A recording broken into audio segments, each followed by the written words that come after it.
I leave this room. Abril!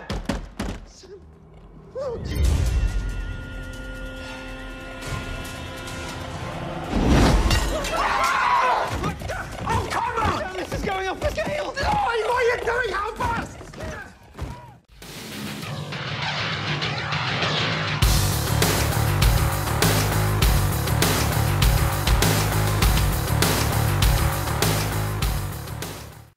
I'm going to assume if you're watching this channel, you've probably seen at least one of the Ghostbusters movies.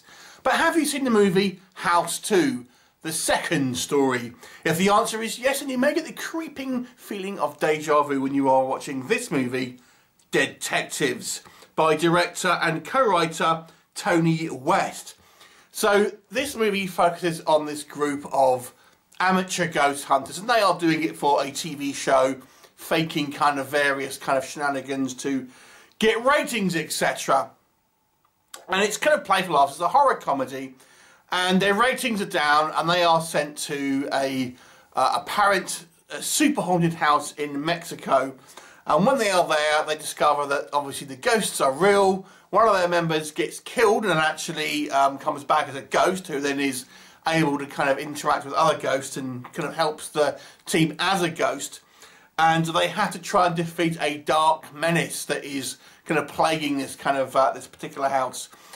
So that's your basic plot premise. It reminded me so much of the movie House 2, A Second Story, with the kind of the aesthetics of kind of Ghostbusters. I mean, House 2, A Second Story, again, that was played for a kind of like a horror comedy. You know, you had a couple of people go into this kind of old house, discover a spooky ally, which this one you get, and then kind of fight this evil force who is kind of like this character who's wearing a cowboy hat. Yeah, it's kind of the same thing. There are obviously differences, but it just reminded me of it so much.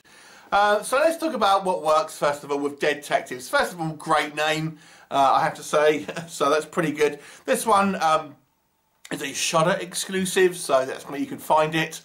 Yeah, and I've got to say, I was impressed with the production value of this movie, first of all. It is a confidently made movie, and it has a real sheen of polish on it.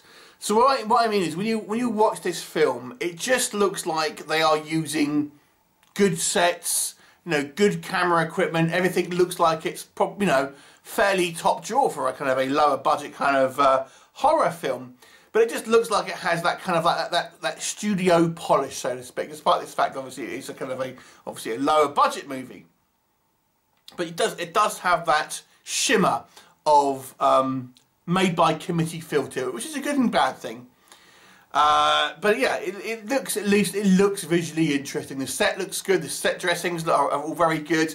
There's lots of kind of fun and imaginative kind of special effects that are kind of part of it's involved in the story as well, because they're initially they're the kind of fake stuff, and they have all these kind of like fake scares kind of lined up, but obviously then we have our real ghosts that kind of turn up as well.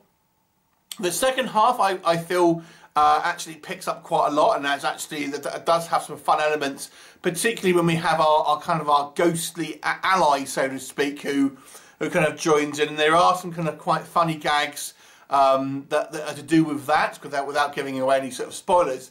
That was quite fun. And yeah, the second half of the movie at least moves at a good pace. But why am I referring to the second half? Well, I've got to be honest with you, the first half was a little bit of a drag. And it's partially because the characters in this movie are all so unlikable. Our kind of team of Ghostbusters are the characters that just constantly shriek and shout and are so overly kind of like OTT, they will just grate on your nerves. And they all seem to have like one characteristic, and it's something I see quite a lot in essentially lower budget horror, horror movies and kind of movies in general.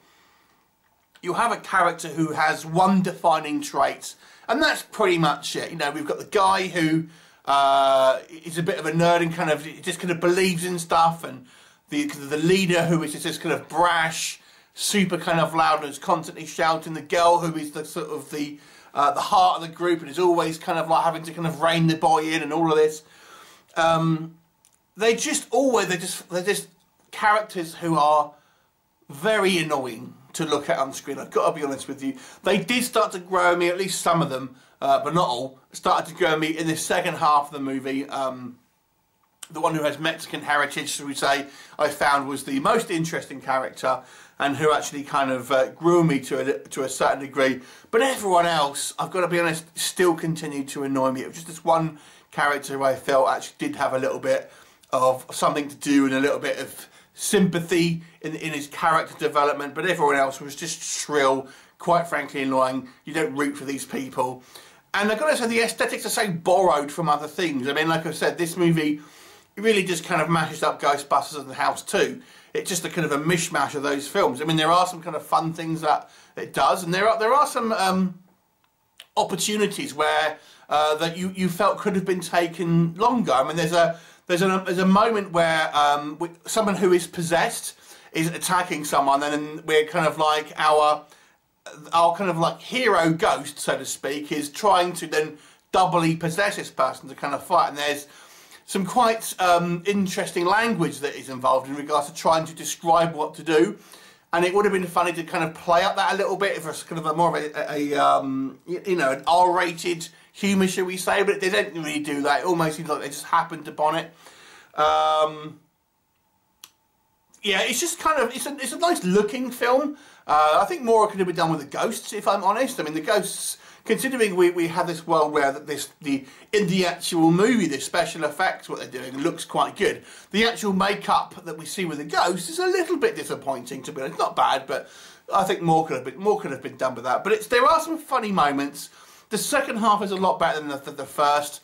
The first half was just a slog because there's nothing really much going on plot-wise, so we're kind of left to kind of have character development, and we don't like our characters, so there's a bit of a problem there.